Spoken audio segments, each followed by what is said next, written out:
పల్నాడు జిల్లా వినుకొండ రైలుపేటలో జరిగిన సుపరిపాలన కార్యక్రమంలో ఎమ్మెల్యే జీవి ఆంజనేయులు పాల్గొన్నారు. పట్టణ ప్రాథమిక ఆరోగ్య కేంద్రంలో ఎమ్మెల్యే ప్రారంభించారు. పేదలకు నాణ్యమైన వైద్యం అందించడమే ప్రభుత్వ ప్రాధాన్యమన్నారు. నేషనల్ హెల్త్ మిషన్ అమలు, ప్రజల ఆరోగ్య సంరక్షణలో దక్షిణాదిలో ఏపీ తొలి స్థానంలో ఉందన్నారు.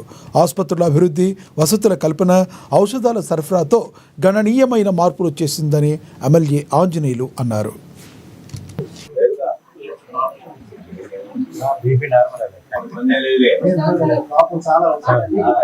గత ప్రభుత్వంలో ఇంజక్షన్లు కూడా లేవు, మందులు లేవు. 5 ఏళ్ల దుర్మార్గ పాలనలో ఎక్కడిచ్చారండి ఇంజన్లు? ఎప్పుడా ఇంజక్షన్ లేవు, పేషెంట్లు వెళ్తే మందులు లేవు. ఈ హాస్పిటల్ రావడం మానేశారు 5 సంవత్సరాలు.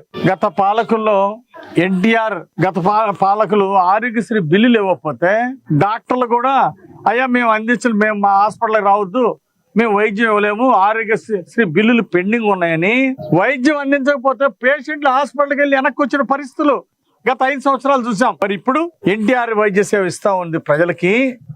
ఎంతో ప్రేమగా డాక్టర్లు, హాస్పిటల్ యాజమాన్యాలు వచ్చినటువంటి పేషెంట్లని అందరికి నమస్కారం పెట్టి అమ్మా ఏం కావాలని చెప్పేసి, ఏ ఆపరేషన్ కావాలి, ఏ వైద్యం కావాలని హాస్పిటల్కి ముంగట ఎదురొచ్చి రిసీవ్ చేసుకుంటున్నారు. ఎన్టీఆర్ వైద్య సేవ బిల్లులు ఎప్పటికప్పుడు హాస్పిటల్కి అందిస్తా ఉంది మన ప్రభుత్వం. అంతేకాదు ప్రతి హాస్పిటల్లో మందులు అందుబాటులో ఉంచుతా ఉంది.